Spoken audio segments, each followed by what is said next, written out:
Hello and welcome to another video. I'm WLGFX and I'm here to show you what I'm working on currently basically. As you can see, I've got Godot open and code. It's a terrain generator. Go to 3D view. You'll see there's nothing at the moment, but if I select that and click on the update scene, it'll generate me mesh with level, which is all of that. And something I found out only recently, which I'm happy with, is I hold down the right mouse button, hold the shift, and I can go in a lot quicker. So this is what the terrain looks like. I suppose that's normal walking speed, but it gives you an idea that this edge here is the 1 mile border. I want to go up somehow.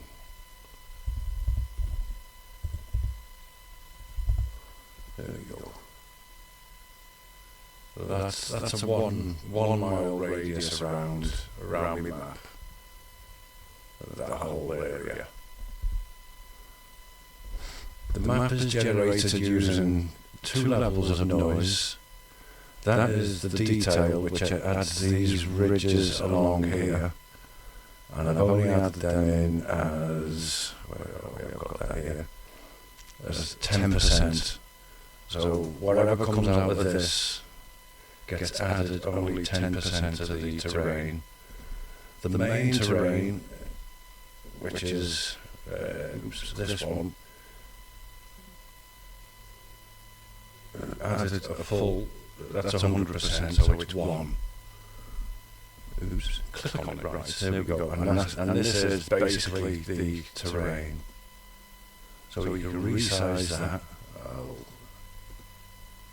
make it short, I'll make it smaller. Oops, smaller, I mean, like that. Close that, click on the update scene. And it's brought it closer in. So it does generate some decent terrain. It's only the textures that I'm going to work on now. When I get this right. I want underneath, I'm going to work on some texture where from the bottom of, say, the sea, this is the water layer, it'll mix different textures, and I'm thinking of doing that in a gradient, because at the moment I'm using a gradient curve for the world fall off. I don't think that's even, it's not even implemented yet. So the whole world will generally, it should look like that. I've got it 5,000 meters. So there's me 1 mile, well, a kilometre should I say, not a mile mark, a kilometre mark. Say the world drops off, so it'll generate all this and then fade off. So when it gets to the maximum radius, it won't generate the chunks.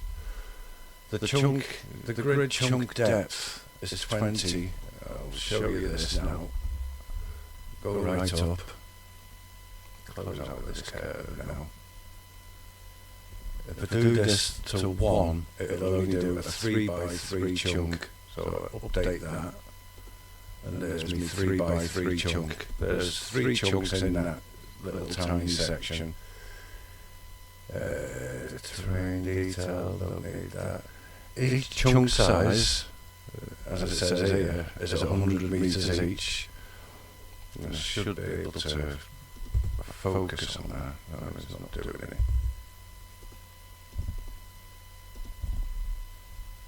If I can get closer to it to bring up a bit more detail. But yeah, that's 100 meters. Go to wireframe. I'll show you this now. This is the detail of the terrain, which is quite detailed. I don't know why that's gone blur. That's why it wasn't doing that. Excuse me?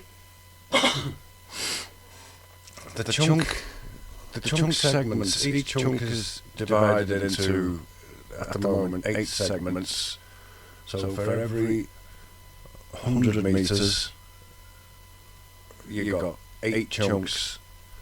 I could decrease the resolution by, say, putting that to 4 chunks, update it there, and you won't see much difference.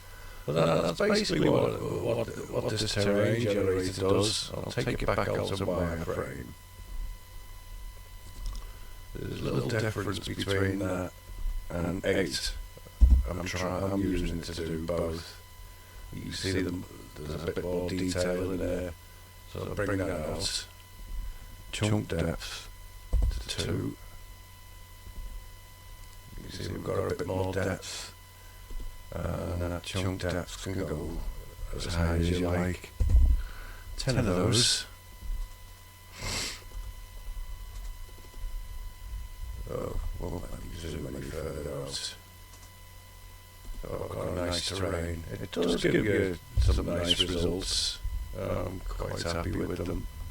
I'm not quite happy with the zoom now. The zoom's gone crazy.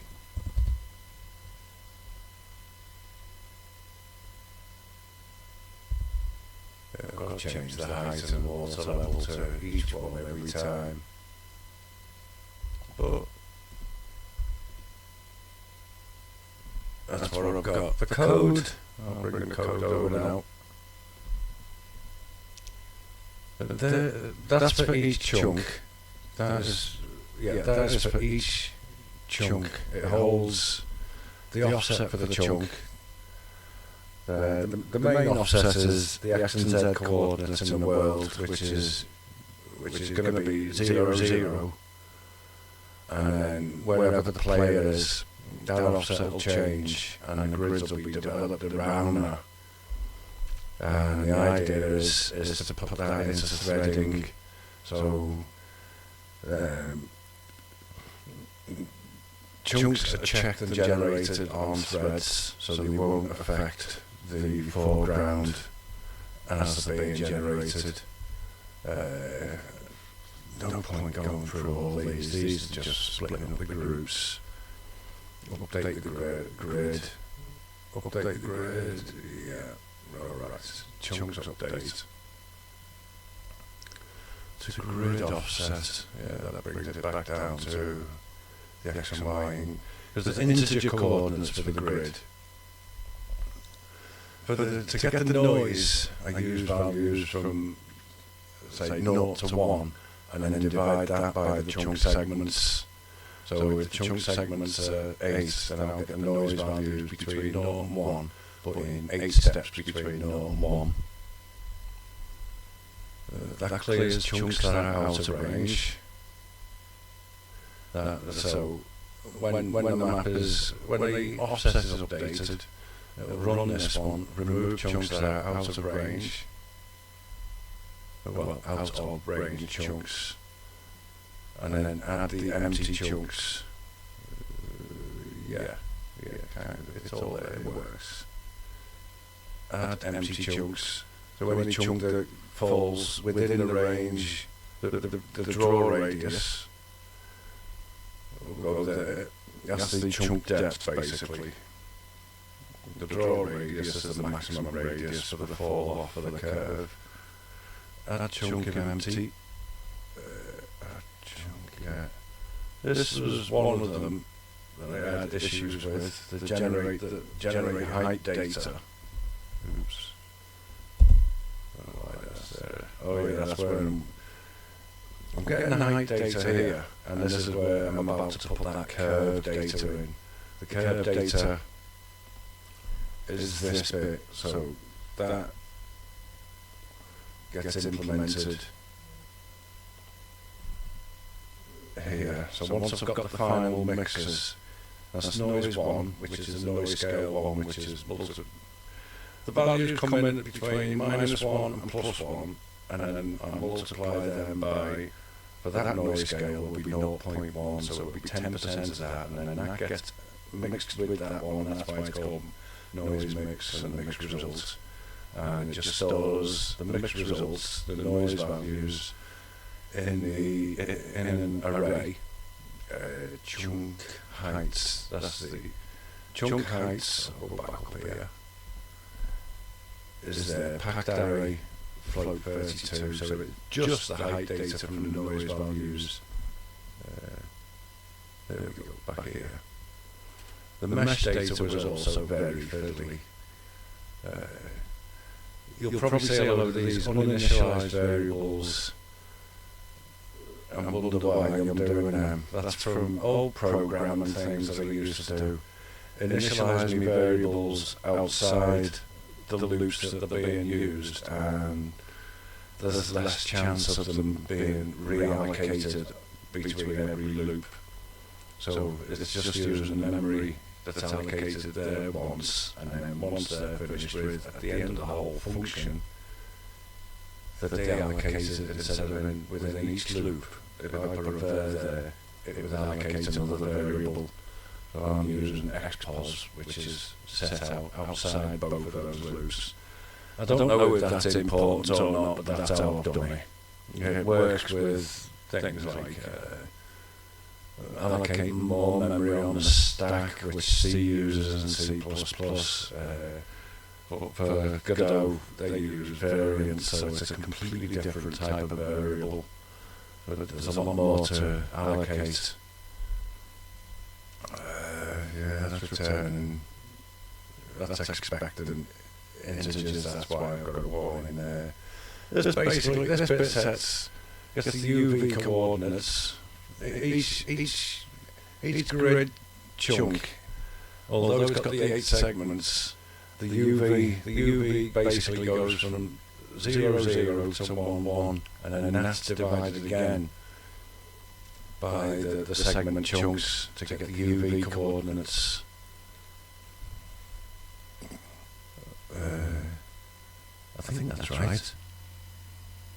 Oh, I don't know. Actually, forget that, what I've just said. But this bit basically just adds each triangle. That's the first face, that's the second face on every triangle that's generated in the mesh when you look at that. So for every triangle, that bit of code is actually adding those triangles there. Collision data. A nice little useful feature in Godot is that height map shape 3D, and that works. I will be testing that out shortly because I've got a player character I can drop into the scene and check if the collision data is working. Each chunk will have its own collision data and its own water, and I'm thinking that if the entire chunk is above the water level, there's no point in having the water plane added to that chunk. So I'm thinking along that line. So at the moment, I've got the water level a completely separate object, and it's moving it all over the place, which gets a bit annoying. I think that's basically it, because me. I'll go back to that. Yeah, the movement there isn't very fast, but when you're considering they're 100 meters per chunks, it's quite large.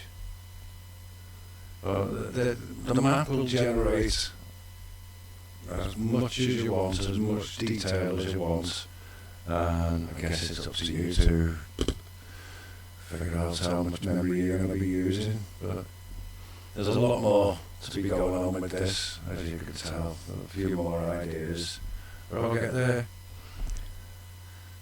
Obviously I'll do another video when I've got a few more bits. I apologise for coughing before. This is another video that I've done for you. Thank you, I'm Carl, and goodbye. And as usual, where's that stop button?